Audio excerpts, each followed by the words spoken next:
नमस्ते दोस्तों, स्वागत है आपका मेरे YouTube चैनल दीप क्लासेस में, जिसमें हम MSD 6 का आज यूनिट नंबर 3 करेंगे। इसमें हम सिद्ध, नाथ और जैन साहित्य के बारे में जानेंगे। तो बिना देरी किए हम अपना आज का वीडियो स्टार्ट करते हैं और आते हैं सबसे पहले इस चैप्टर की प्रस्तावना पर। इकाई 2 में आदिकालीन साहित्य की पृष्ठभूमि और आदिकालीन साहित्य के वर्गीकरण पर चर्चा की गई। इस इकाई में हम सिद्ध, नाथ और जैन साहित्य को विस्तार से समझने की कोशिश करेंगे। तो जो यूनिट नंबर 2 थी उसमें हमने क्या जाना, आदिकाल की पृष्ठभूमि और आदिकाल साहित्य का जो वर्गीकरण था उसको हमने जाना यूनिट नंबर 2 में। ये यूनिट 2 अगर आपने नहीं देखी है तो मेरे चैनल की प्लेलिस्ट में आपको देखने को मिल जाएगी। आगे देखें, सिद्ध, नाथ और जैन साहित्य पर चर्चा करने से पूर्व यह समझने की आवश्यकता है कि किन सामाजिक परिस्थितियों के बीच भारतीय समाज में सिद्ध, नाथ और जैन साहित्य का विकास हुआ। वस्तुतः भारतीय समाज में रूढ़िवादी विचार परंपरा के विरुद्ध समय समय पर व्यापक लोक जीवन विद्रोह करता रहा है और नए विचारों को प्रस्तावित करता रहा है। जनशक्तियां समाज में संगठित होती रही हैं और रूढ़िवादी परंपरा का वर्चस्व को चुनौती वो देती रही। तो इन तीनों साहित्यों के बारे में पढ़ने से पहले हमारे लिए ये जानना ज़रूरी है कि उस समय हमारे देश का समाज कैसा था और किन हालातों में ये सब लिखा गया।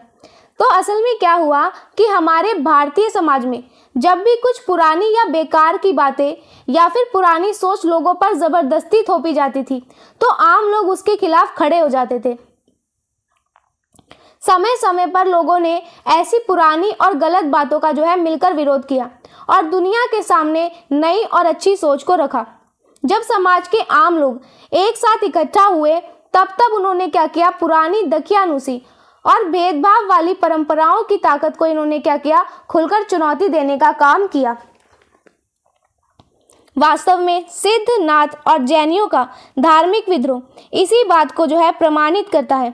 यहाँ एक बात पर ध्यान देने की आवश्यकता है, यदि सिद्ध, नाथ और जैन का विद्रोह मात्र धार्मिक होकर रह जाता तो साहित्य के इतिहास में इसकी चर्चा की आवश्यकता ही नहीं थी। परंतु इस विद्रोह का प्रसार जीवन और समाज के दूसरे क्षेत्रों में भी दिखाई पड़ता है। अब यहाँ ये बताया कि ये जो सिद्ध, नाथ और जैन हुए, इन धर्म के लोगों पर भी ये सब लागू होता था। इन्होंने क्या किया, धर्म के नाम पर फैली हुई बुराइयों के खिलाफ इन्होंने आवाज़ उठाई और इसी बात का ये सबूत है कि लोग पुरानी सोच से जो परेशान थे तो अब उन्हें यहाँ पर थोड़ी राहत मिली। लेकिन यहाँ हमें ये जानना बहुत ज़रूरी है कि अगर हम लोगों का विरोध सिर्फ पूजा पाठ या धर्म की बातों तक ही सीमित रखते तो आज हम इन्हें अपनी रचनाओं में नहीं पढ़ते। इन्होंने जो कदम उठाया उसका असर धर्म के साथ साथ लोगों के आम जीवन, उनके रहन सहन और पूरे समाज के हिस्से पर दिखाई देता है। इसीलिए इनके साहित्य को इसमें साहित्य इतिहास में शामिल किया गया। सिद्ध, नाथ और जैन साधकों द्वारा लड़े गए वैचारिक संग्राम से साहित्य भी अछूता नहीं रहा। साहित्य में जन भाषा की प्रतिष्ठा के लिए सिद्ध, नाथ और जैन रचनाकारों ने क्या किया, व्यापक संघर्ष किया।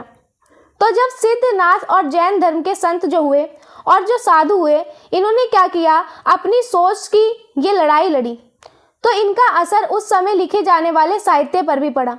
इस जमाने में जो रचनाकार या लेखक थे उन्होंने इस बात के लिए बहुत बड़ी लड़ाई लड़ी कि रचनाओं में वो भाषा लिखी जाए जो कि आम लोग रोज़मर्रा की ज़िंदगी में बोलते और समझते हैं, ना कि ऐसी भाषा जिसमें भारी भरकम शब्दों का इस्तेमाल किया जाता हो जो आम लोगों को समझ में ही ना आए।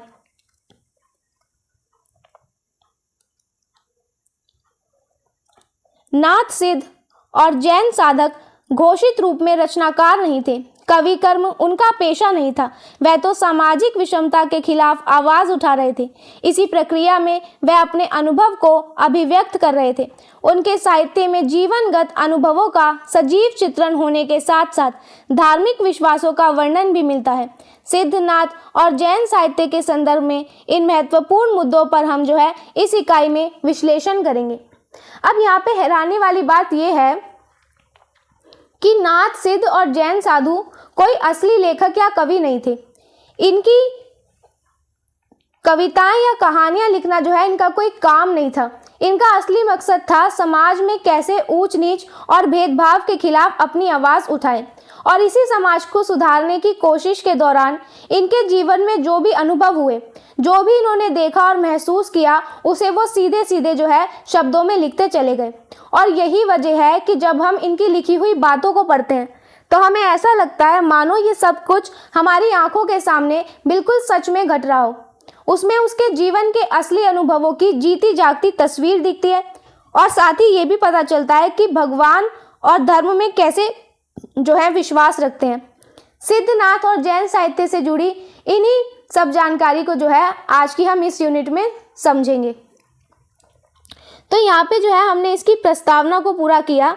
अब यहाँ पे इसका नेक्स्ट टॉपिक स्टार्ट करते हैं, जिसमें हम सिद्धों का परिचय जो है इसे जानेंगे।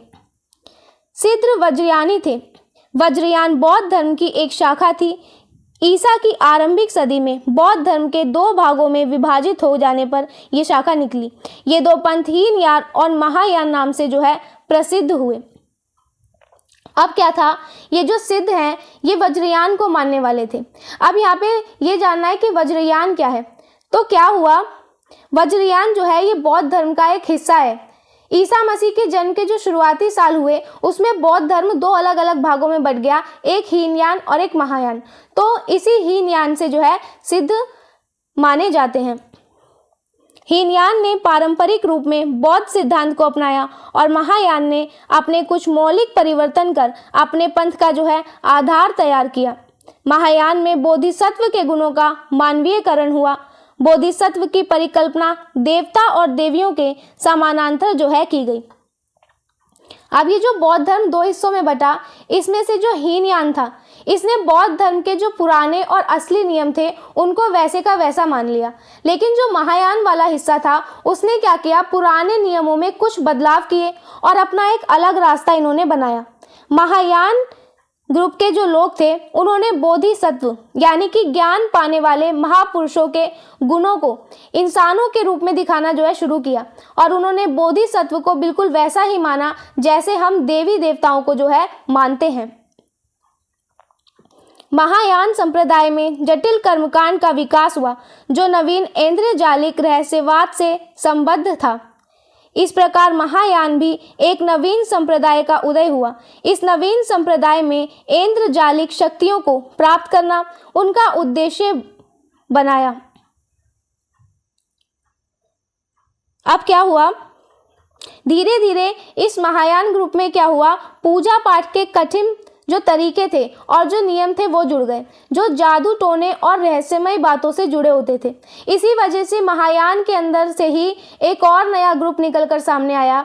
इस नए ग्रुप का जो मकसद था वो था जादुई और अनोखी ताकतें पाना। ये लोग इस खास ताकत को जो है वज्र कहते थे, और इसी वज्र शब्द की वजह से बौद्ध धर्म के इस नए ग्रुप का जो नाम पड़ा वो वज्रयान पड़ा। इस शक्ति को वज्र कहते हैं, अतः बौद्ध धर्म के इस नवीन संप्रदाय का नाम जो है वज्रयान पड़ गया। इस संप्रदाय का प्रसार देश के पूर्वी भागों में अधिक था। असम, बिहार, बंगाल, नेपाल सिद्धों के कार्य क्षेत्र थे। इस संप्रदाय के 84 सिद्धों की सूची उपलब्ध है। इसमें आदि सिद्ध सरहपा को स्वीकार किया गया है, यद्यपि विद्वानों में इस पर विवाद है। सिद्धों में सरहपा, शबरपा, लुईपा, डोम्बिपा, कन्हपा और कुकरीपा का नाम जो है प्रमुख है। अब क्या हुआ, वज्रयान को मानने वाले जो लोग थे इनका फैलाव हमारे देश का जो पूर्वी हिस्सा है उसमें हमें ज़्यादा देखने को मिला। और ये लोग क्या करते थे, असम, बिहार, बंगाल और नेपाल जैसे इलाकों में रहकर अपना काम करते थे। इस ग्रुप में अगर हम देखें तो कुल मिलाकर 84 सिद्ध हुए, और इनकी हमें एक पूरी लिस्ट देखने को मिलती है। इन सब में सबसे पहले सिद्ध जो है वो सरहपा को माना जाता है। हालांकि इस बात पर भी जो है विद्वानों के बीच हमें बहस देखने को मिलती है। फिर यहाँ पर हमें कुछ प्रसिद्ध सिद्धों के नाम जो है इन्होंने बताए हैं।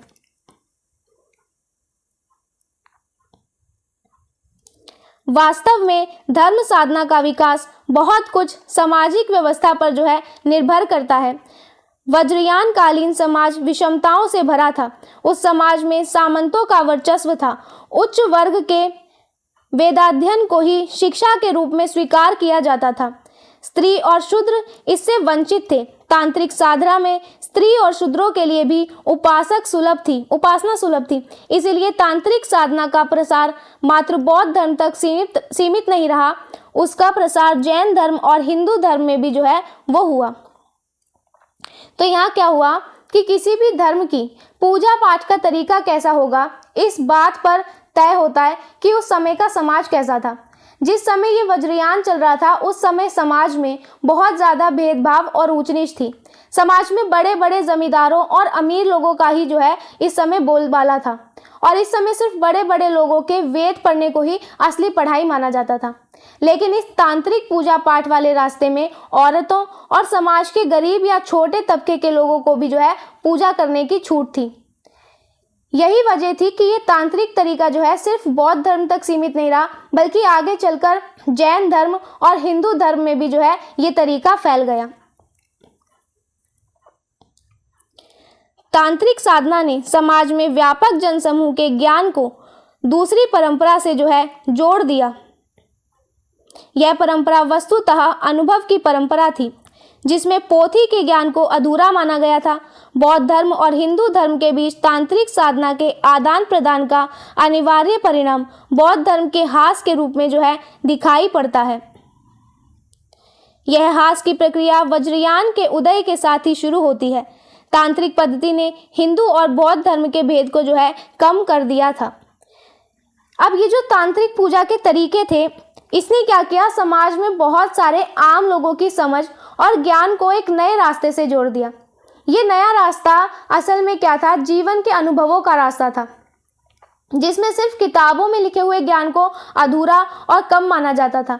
इसका एक बहुत बड़ा नतीजा ये निकला कि बौद्ध धर्म और हिंदू धर्म के बीच इस तांत्रिक पूजा के तौर तरीके का जो है लेन देन शुरू हो गया, और इस तांत्रिक तरीके ने हिंदू धर्म और बौद्ध धर्म के बीच की जो दूरी थी और जो अंतर था उसको बहुत कम कर दिया।